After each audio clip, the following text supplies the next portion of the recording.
경제적인 논리고.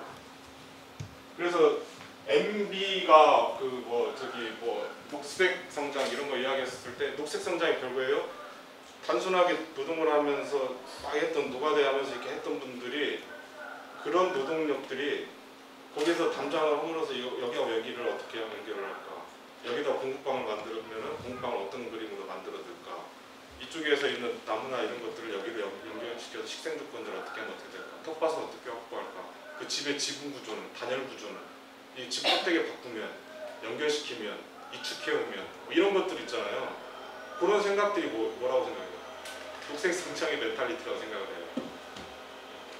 삽질 경제를 하려면 그런 삽질이 필요하다고 생각을 해요. 여러 기능들로 다양한 생각을 가진 사람들이 어느 곳에서 부딪히면서 충돌하고 대화하면서 뭔가 새로운 것들을 만들 수 있는 그런 창의적인 조건. 아파트는 찍어낼 수 있지만 KS가 있지만 마을은 KS가 있어요, 없어요? 있을 수가 없겠죠. 케이스 바이 케이스, 상황별로. 얼마나 많은 일거리들, 일할 조건들, 환경들 이런 것들이 많을까 이런 생각을 하게 되죠. 결국은 이제 이런 후회적인 과정이라는 것은 자본이나 돈에 의해서 점유되거나 공급자에 의해서 점령당하거나 공급자 마인드라는 게 뭐예요? 농촌에서 여러 가지 다양한 프로젝트들, 녹색농촌 체험마을, 전통 마을 만들기, 그 다음에 뭐 마을 기반 공사는 뭐 마을 한 16억씩 들어가는 마을 뭐 정비 사업, 그 다음에 마을 종합개발 사업 30억에서 또 50억 그렇게 들어가거든요. 근데 그런 사업들은 어떻게 발주되냐면 최종적으로 정산을 깔끔하게 하고 성과가 눈에 확 보이고 이런 것들을 전제로 해서 기획이 돼요. 그러면 우리가 녹색 성장하면 다른 게 녹색 성장이라고 생각하지는 않아요. 어떤 마을에 정말로 필요한 것은 2톤짜리 트럭, 뭐 스티커, 그 다음에 휴대폰으로 메시지를 전달받고 전달해서 감자 캐스, 매달 매치, 김종길, 영감님들이 그런 거 할 수 있게 도와주는 거. 그 다음에 뭐 복지적인 부분들, 재가복지 같은 수준으로 할 수 있는 방법들. 뭐 이런 것들에다가 30~40억씩을 써야 된다고 생각을 해요. 직거래를 하기 위해서. 또 농지를 갖다가 좀 더 양호한 상태의 토양 자체를 살리기 위해서 그냥 휴경농지 같은 데 갖다가 좀 이렇게 가꾸는 거, 방치되는 게 아니라 모든 게 방치된 것처럼 보이지만 가꾸어지고 있는 거, 손이 닿고 있는 거. 이런 것들이 이제 새로운 어떤 이렇게 성장의 그 기본적인 골격들이 돼야 된다고 생각합니다. 그러니까 공급자 마인드에서 바뀌지 않으면 우리가 뭐 할 때 뭐 소비 심리를 알아야 된다, 소비자야 된다. 근데 그걸 더 깊게 들어가 보면 사람들의 욕망을 정말 읽어보자는 거예요. 근데 그 욕망을 갖다가 어떤 상품에다가 소구되는 욕망이 아니라 보편적이고 어떤 당 시대가 요구되고 있는 삶에 대한 문제들로 한번 좀 확장시켜보자는 거죠. 그럼 진짜 바스키아가 나오는 거죠. 흑인이고 못 배웠고 또 주류에서 떨어져 있지만 벽에다가 시바시바하면서 다니다가 어느 순간에 거기서 좀 더 세련되게 메시지를 전달해보다가 어떻게 하다 보니까 그 벽 뜯어가지고 몇십억의 경매 내놓고 그러잖아요. 그 경매를 내놓는다는 것은 바스키아를 읽어줬다는 거거든. 그 사람이 하고 있는 작업이 드러난 표현된 것 뒤에 감추어진 욕망을 본 거예요. 사회의 큰 욕망들, 큰 흐름들, 이게 새로운 장르를 뛰어넘는 어떤 에너지들, 폭발력들 이런 것들. 그러니까 이제 넘겨봅시다. 아무튼 이런 이제 사유와 실천 방식, 생각하고 실천하고 이런 것을 둘러싼 갈등이 없으면 안 돼요.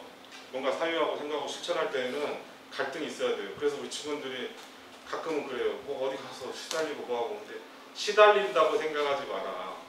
이게 사유와 활동에 있어서의 그 벌어진 틈과 간격이라는 거에서 늘 놀 줄 알아야 돼요.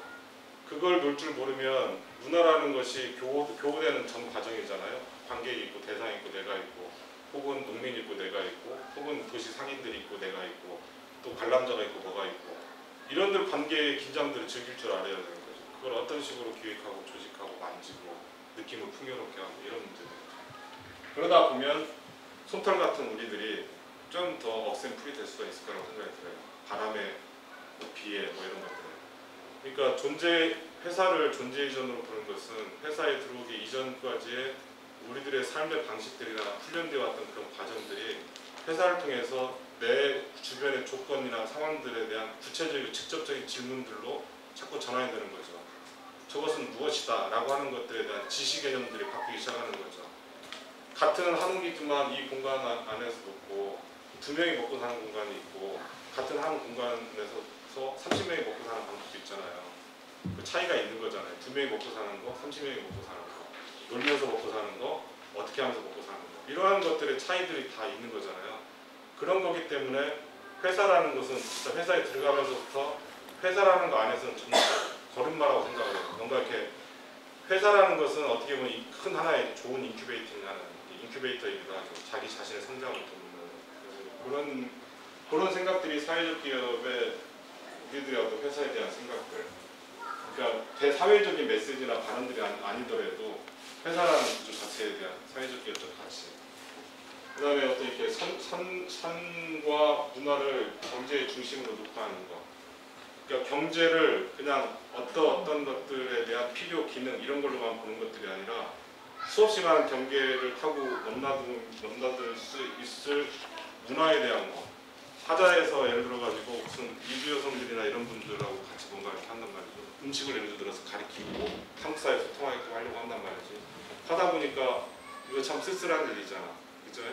남이 걸어왔던 길, 남의 문화, 삶의 양식에 대해서 좀 폭력적인 건 아닌가. 맛있는 걸 만드는데 만드는 사람은 먹을 수 없는 음식이 맛있는 음식일 수가 있는 거냐, 이런 캐스천도 있는 거죠. 된장을 절대 즐길 수가 없는데, 냄새도 맡기 싫은데 맛있는 된장도 끓이는 방법을 알려주는 것이 정말 어디까지 해야 될 것인가. 이게 타협이 지나친 거잖아요. 어느 정도 끓일 줄 알면 되는 거지만 어떻게 보면 그 사람 고유의 문화와 내용들이 더 폭발력 있는 에너지로 나가기 위해서 예를 들어서 4개국 음식점도 가는 거잖아요. 다국적 음식점 같은 거. 뭐 그런 식의 아무튼 개념이었겠죠. 다국적 음식점을 갖다 만들 수가 있는 거죠. 태국 사람, 뭐 예를 들어 필리핀 사람, 중국 사람, 뭐 어느 사람들이 앉아가지고 이 조리대를 갖다가 잘 이렇게 계산해가지고 짜고 만들고 합리적으로 좀 구축적이고 뭔가 새로운 것들을 만들어내면서 음식점을 갖다가 할 수도 있겠죠. 그러면 그 사람들이 자기가 느꼈던 문화적인 양식들을 계속 표현하고 뿜어낼 수 있도록 돕는 새로운 형태의 학습, 새로운 형태의 회사 조직 이런 것들이 가능하겠죠. 그런 것들이 결국은 이제 어떤 이렇게 삶과 문화에 대해서 생각을 해보는 것이 사회적 기업이 굉장히 중요한 부분이다. 예전에 NGO라든가 시민운동이라든가 저도 뭐 시민단체에서 일도 해보고 또 진보정당 운동도 해보고 여러 가지 운동을 해보고 또 했었지만 그런 과정에서 제가 느끼는 건 뭐냐면 문제다라고 의제를 던진 것과 동시에 그냥 문제다 한 거에 대해서 대안이라는 것을 너무 무겁게 생각하는 거예요. 문제다라고 하는 거에 대해서 또 한 번 더 캐스천을 넣어보자는 거죠. 문제다. 그러나 흥미롭다. 재밌다. 이거하고 문제에 대안을 해야 된다 하는 거하고 틀려요. 문제를 좀 더 흥미롭게 보고 그 문제를 갖다가 새롭게 읽고 새로운 코드로 대안을 만드는 거하고 문제니까 이렇게 해야 된다. 이것은 이거다라고 단답적으로 내는 거하고 그래서 문화가 굉장히 중요하다. 경제에 있어서도 삶에 있어서도 문화적 인식, 문화적 프레임, 문화적 태도, 문화에 대한 생각들, 문화에 대한 경험, 감수성, 느낌, 경제적인 이해 이런 것들이 굉장히 다 중요한 거라고 생각을 해요. 다음